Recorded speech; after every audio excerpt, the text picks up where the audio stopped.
Today we are cruising the Burg with Ken Brock, and we're going to talk a little bit about names and numbers and airplanes and community projects and philanthropy. And Ken, appreciate you making time. And happy to do it. We will enlighten. We always have fun when we get together.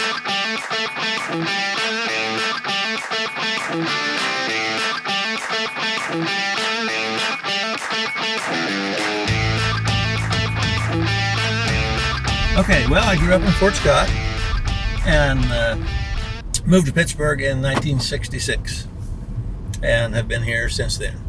And then a brief stay in the at Fort Leonard Wood for my basic training. I was a Kansas Guardsman, and Debbie's dad was my first sergeant. And so, oh, really? Yeah. So That's awesome. He and I became good friends. What was it like growing up in Fort Scott? Well, I went to a country school for elementary school, which was kind of a cool experience because at that time, you know, I lived there south of Fort Scott, and I would ride my bike to school, and my dog always went with me to school. What kind of dog did you have? Oh, just a The best kind. Not anything special, but he was a good buddy for me. And but he would go play all day, and then he would be waiting for me when the school got out, and he'd run back home with me. And then I had a horse that I rode about every evening, and so that was our routine. You know, go to school, come home, get on the horse. Had the same school teacher for 8 years. And then I went to Fort Scott public schools and graduated there in '64.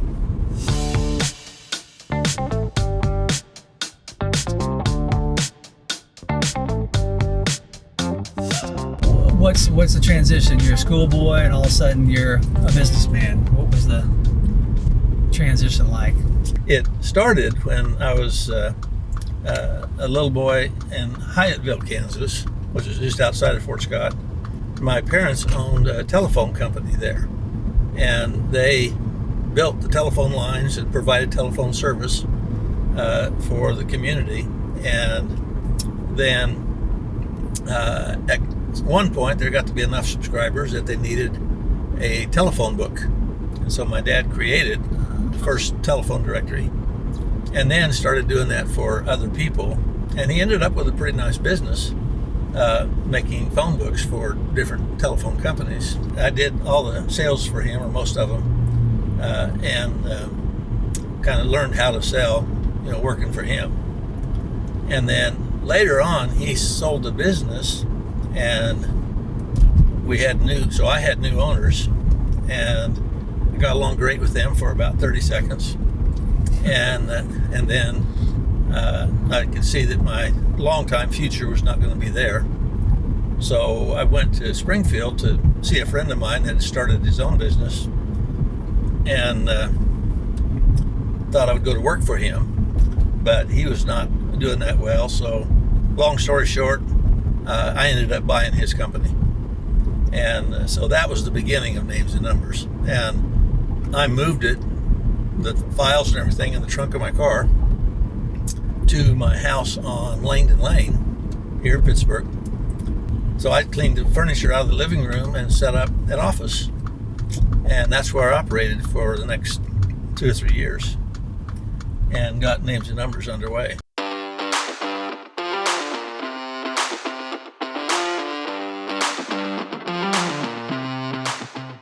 This is Langdon Lane. This is the place. This is where I lived at the time. 1116.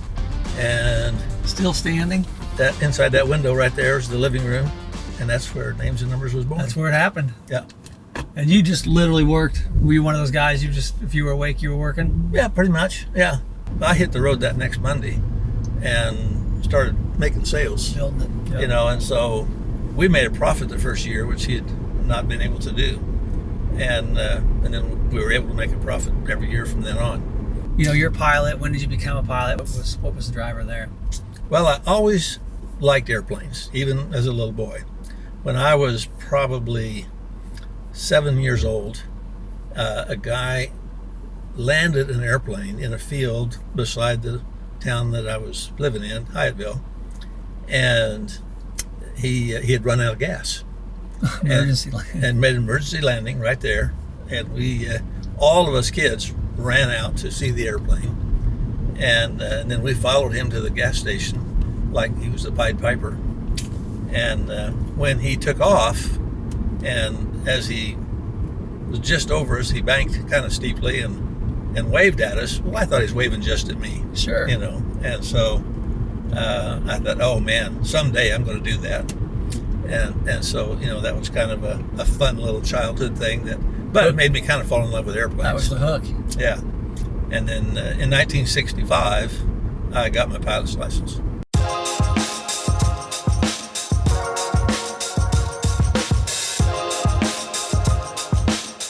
So after I had been in my living room for 3 years or so on Langdon Lane, then I began looking for a real live office building to move to. That corner office right there was where we moved names and numbers to.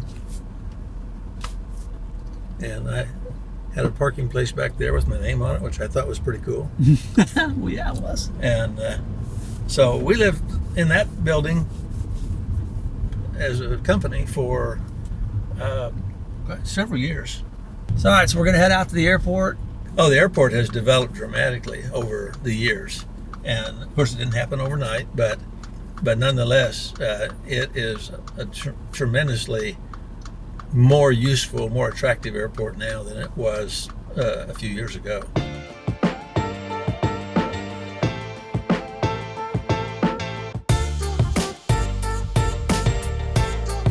Today, we have a 6,100-foot runway that almost any airplane of any size can land on.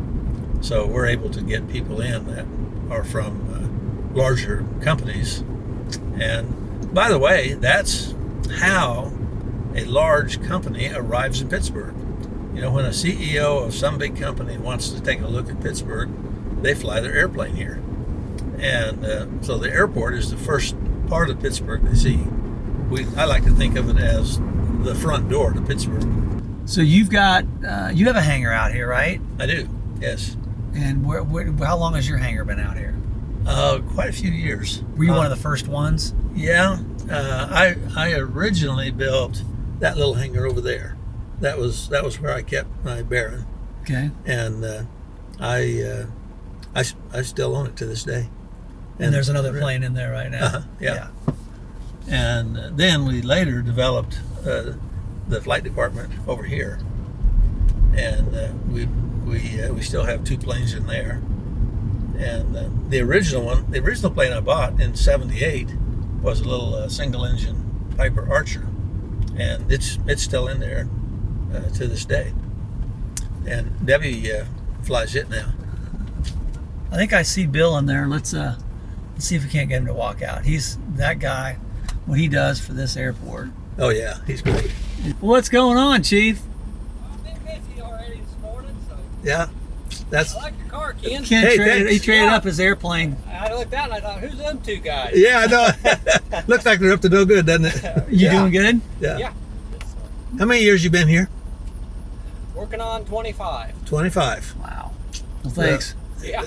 This is a very important part of the Pittsburgh airport. This maybe is the most important part of the Pittsburgh airport. I don't know where 25 years went, though. I know. It goes quick, doesn't it? Yeah, it does. Yeah, because I've been here all those 25 years with you. Yeah. Oh, yeah. Well, plus a few. Yeah, that's right. Thanks, buddy. Thanks, See you, Bill. Yeah, he is a good guy. No, hey, there's a great story that I heard once upon a time about you dropping off packages out of an airplane for names and numbers. Can you give me the short version of that? It was a cold winter day. Everything was covered in ice, and we normally transmitted our packages by bus up to our printer, which was in Lawrence at the time. Buses weren't running. The whole place was closed down. We had a deadline. However, Bill, doing the good job he always does, he had the runways clear. And I said, hey, listen, I can fly up there and take this package. And so the trouble was the Lawrence airport didn't have a bill to keep the On the receiving end of the plane. so I couldn't land. There was no way to land in Lawrence. So I took the package and of course marked it airmail and flew up to Lawrence, made a low pass over the print shop, which was out at the edge of town. And when I got beside them, I threw the package out, and they were waiting for it, and it landed close enough. Threw it out of the airplane. Threw it out of the airplane, and they picked it up, and they had it on the press by the time I got back to Pittsburgh. So Oh, my heavens. that's the short version. Well, that's the value of having a pilot's license and enough guts to fly in inclement weather.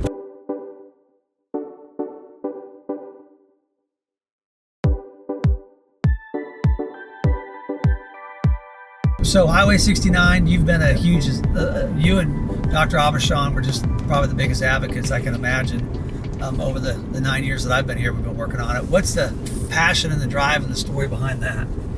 The whole idea that Dr. Abishon and I worked together on was to get a 4-lane highway from Kansas City to I-44. That will give us the hook we need for bringing business to this area. There were 23 Kansas highway projects under development and scheduled to be built, but they were all canceled when budgets fell apart. Well, a team of us here in Pittsburgh went to Topeka, met with the governor, and said, this is way too important to us to be canceled. What can we do to get our piece back on the table? And so at the time, we were the only city that came back and said having our project canceled is not acceptable.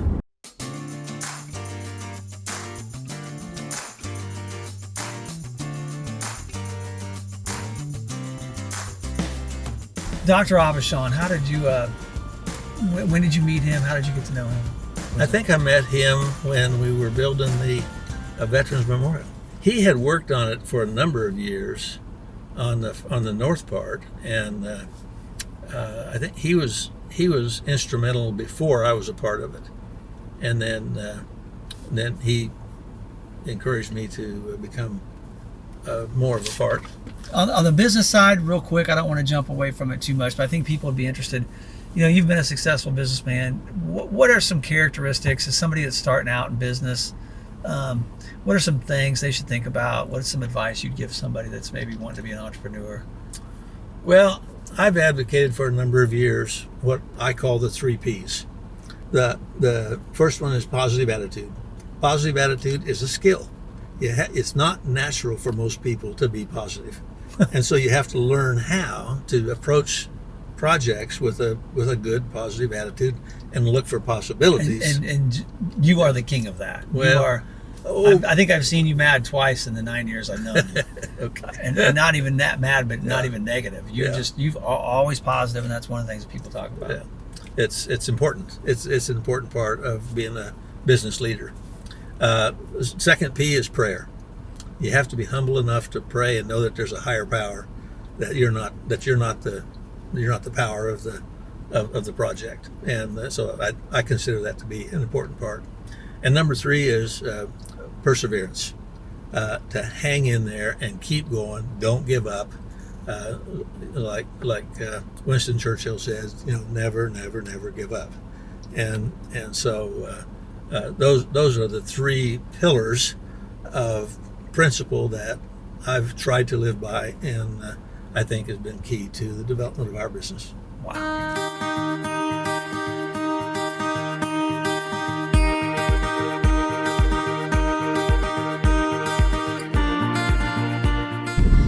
There's, I've been in Pittsburgh a long time, and when I would go to the city hall to talk about a project 20 years ago, the immediate answer was no, thank you. And today, that's 180 degrees different. When I go to City Hall now and say, I've got a project I want to talk about, they say, well, tell us about it. There's a huge difference in the attitude at City Hall and with the City Commission. So it's really important that we keep the City Commission strong. I think the story we need to tell, Daron, is that Pittsburg is good and getting better. We're a good community right now. We're better than we've ever been before, but we're just getting started. We're going to be better and better as the years go by. And I think in 10 years, we're going to see a really dramatic improvement in Pittsburg, even beyond where we are now.